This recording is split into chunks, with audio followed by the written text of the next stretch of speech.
నమస్కారం అండి. నేను డాక్టర్ మోహన్ శ్రీనివాస్ మాట్లాడుతున్నాను అండి. నేను కార్డియాలజిస్ట్ని. హార్ట్ అటాక్ అన్నా, స్టెంట్ అన్నా, బైపాస్ అన్నా మామూలు వయసు వాళ్ళకి కానివ్వండి, కొంచెం ఎక్కువ వయసు ఉన్నటువంటి వాళ్ళకి కానివ్వండి చాలా సులువుగా చేసేస్తుంటారు, డాక్టర్లు చేస్తారు.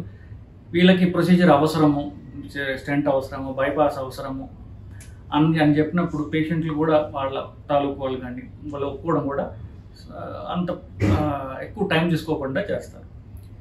వయస్సు పెద్దగా ఉన్న వాళ్ళకి 80 దాటిన తర్వాత వాళ్ళకి కానివ్వండి, 85 అంతకంటే ఎక్కువగా ఉన్న వాళ్ళకి ప్రొసీజర్ అంటే హార్ట్ అటాక్ వచ్చిందనుకోండి, అప్పుడు వాళ్ళకి స్టెంట్ చేయాలన్నా, వాళ్ళు బైపాస్ చేయాలన్నా డాక్టర్లు, పేషెంట్లు అందరూ కూడా భయపడటం అనేది సర్వసాధారణంగా జరుగుతుంది.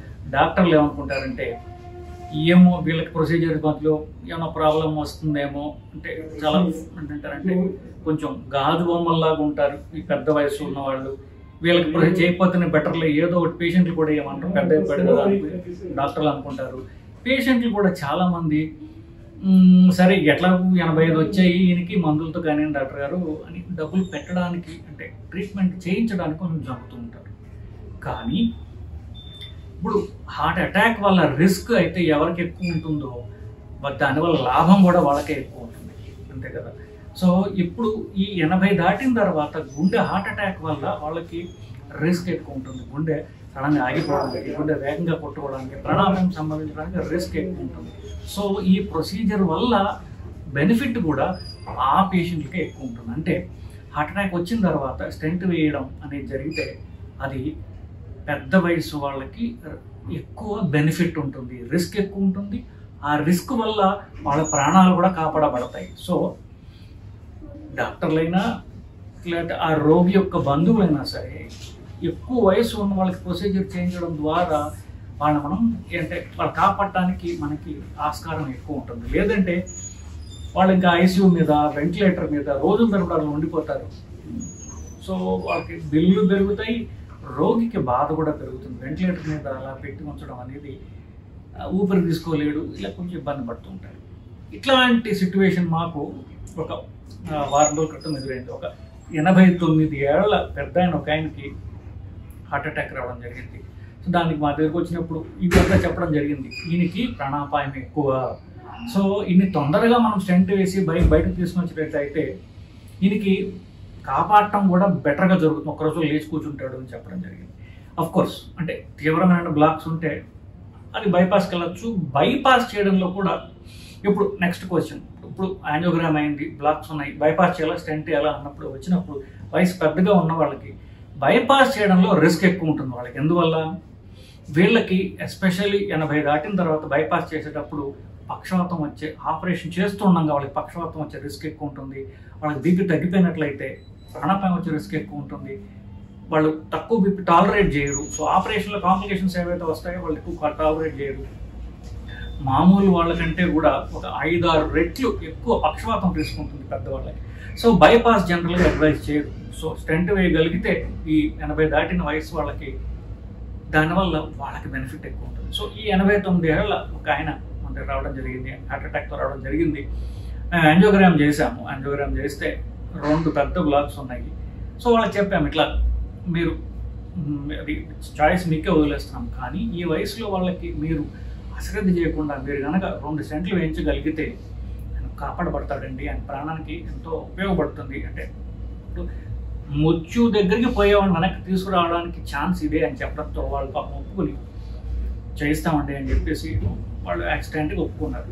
మొదట మీకు యాంజియోగ్రామ్ చేస్తే యాంజియోగ్రామ్లో ఏముందో చూపిస్తాను, తర్వాత మేము ఏం చేసామో చూపిస్తాను, చివరి ఫైనల్ రిజల్ట్ మీకు చూపిస్తాను. ఆయన చక్కగా రికవర్ అయ్యి 2 రోజుల తర్వాత 3వ రోజు నడుచుకుంటూ ఇంటికి వెళ్ళాడు. ఇప్పుడు యాంజియోగ్రామ్ ఏంటో మనం చూద్దామండి. ఇక్కడ చూస్తున్నారు కదా, 89 ఏళ్ల వయసు ఈయనకి. ఇది గుండె, ఈ గుండెకి ఇది ఎడం పక్కన రక్తనాళం. ఈ ఎడం పక్కన రక్తనాళానికి ముందు భాగంలో ఉన్నటువంటి ముఖ్యమైన రక్తనాళం అది ఆరిజిన్లో బాగా సన్నబడింది. పక్కన రక్తనాళం పెద్ద బ్లాక్ లేదు. ఈ ముందు భాగంలో రక్తనాళం గుండెకి 60% సప్లై చేస్తుంటుంది. దాంట్లో ఆరిజిన్లోనే ఒక ఆల్మోస్ట్ 70-80% బ్లాక్ ఉన్నది. అంతేకాకుండా ఈ బ్లాక్ కూడా బాగా కాల్షియం పట్టినటువంటి బ్లాక్ ఉన్నది. మీకు అక్కడ స్క్రీన్లో కనిపిస్తుందో లేదో, ఇక్కడ మీరు చూసినట్లయితే చూచాయిగా మీరు ఒక రక్తనాళం లాంటిది కనిపిస్తుంది.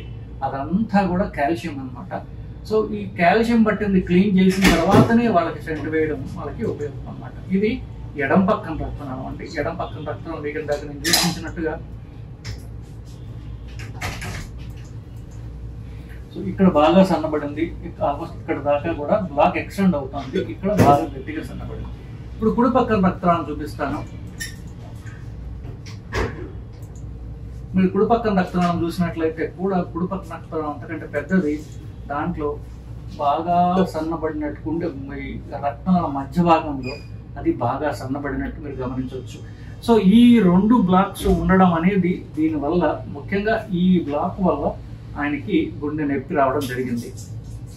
సో ఆయనకి యాంజియోప్లాస్టీ మొదలుపెట్టిన స్టెంట్ వేయడం మొదలుపెట్టినప్పుడు స్టెంట్ అన్నా యాంజియోప్లాస్టీ అన్నా ఒకటేనండి, దాన్ని 2 పదాలకి అర్థం ఒకటే. బేసికలీ కుడి పక్కన రక్తనాళంలో మేము ఒక వైర్ పంపించి ఈ బెలూన్ సహాయంతో ఈ 2 చుక్కల మధ్యన కనిపించేది కొంచెం ఇలా ఉబ్బినట్టుగా ఉంది చూసారు, ఇది ఒక బెలూన్ అంటారు. ఈ బెలూన్ సహాయంతో బ్లాక్ని క్లీన్ చేయడం జరిగింది.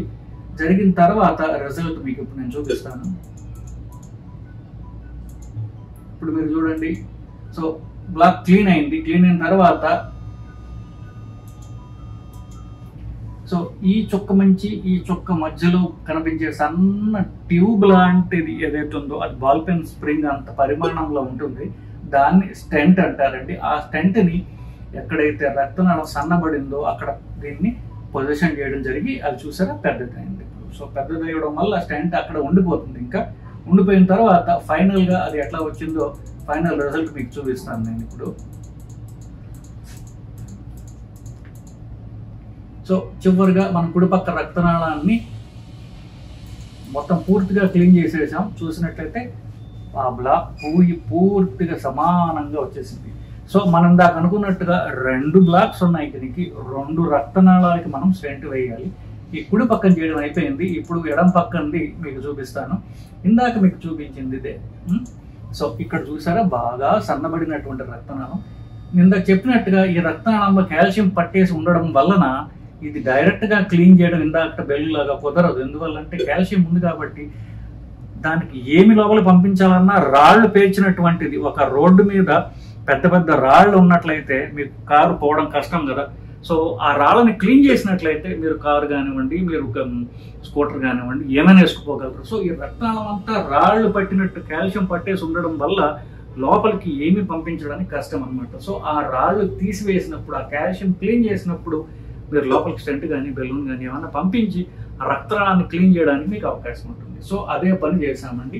సో అంతకుముందు కొన్ని వీడియోల్లో మీకు చెప్పినట్టుగా నేను మీకు చూపించినట్టుగా ఎక్కడైతే రక్తనాళంలో కాల్షియం బట్టి ఉంటుందో దాన్ని క్లీన్ చేయడానికి రోటా అబ్లేషన్ అనేటటువంటి ఒక మెకానికల్ డ్రిల్, డైమండ్ బర్ ఉన్నటువంటి ఒక మెకానికల్ డ్రిల్ని మనం వాడతాం.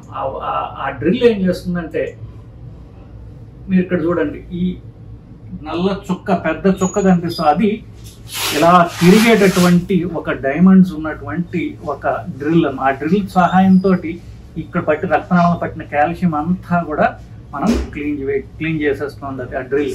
సో ఎక్కడైతే కాల్షియం ఉందో ఆ కాల్షియంని ఆ డ్రిల్ అంతా క్లీన్ చేస్తుంది అన్నమాట. ఇది ముఖ్యమైనది. సో వన్స్ ఆ డ్రిల్ సహాయంతో కాల్షియం క్లీన్ చేసిన తర్వాత రక్తనాళం పూర్తిగా కాల్షియం నుంచి క్లీన్ చేయబడింది.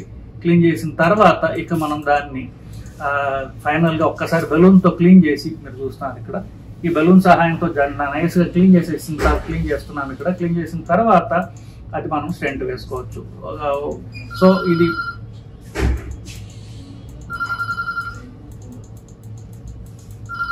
సో ఇక్కడ చూడండి, ఇదో దీన్ని స్టెంట్ అంటారండి. సో ఈ స్టెంట్ ద్వారా సో ఇది ఇక్కడ నుంచి ఇక్కడ దాకా బ్లాక్ ఉండటం 2 స్టెంట్లు అవసరం పడింది. ఇది స్టెంట్ ఒకటి. ఆ స్టెంట్ని మనం అక్కడ పెట్టి దాన్ని పెద్ద చేయడం జరిగింది. సో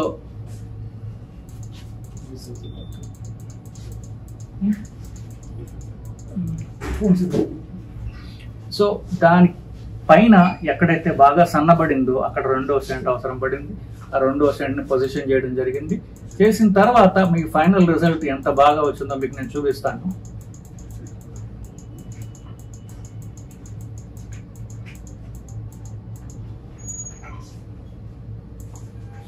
సో ఇప్పుడు చూడండి, ఇక్కడ ఏదైతే బాగా సన్నబడినటువంటి బ్లాక్ ఉందో అదంతా క్లీన్ చేయబడి ఇక్కడ నుంచి ఇక్కడ దాకా స్టెంట్లు పెట్టడం జరిగింది. వయసుతో నిమిత్తం లేకుండా ఎవరికి హార్ట్ అటాక్ వచ్చిన తర్వాత స్టెంట్ వేసినా కూడా దానివల్ల బెనిఫిట్ వస్తుంది.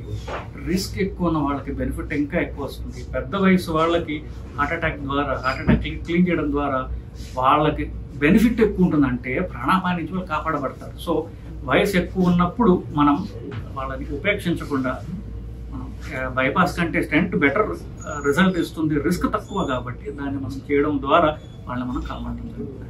సో ఈ పెద్ద ఆయన 90 ఏళ్ళ 89 ఏళ్ళ 90 ఏళ్ళ పెద్ద ఆయన హార్ట్ అటాక్ వచ్చిన తర్వాత 3 రోజుల్లో పూర్తిగా హార్ట్ అటాక్ నుంచి కోలుకుని డిశ్చార్జ్ చేయబడ్డాడు. అతను ఫాలోఅప్ వస్తున్నాడు. He is all doing fine.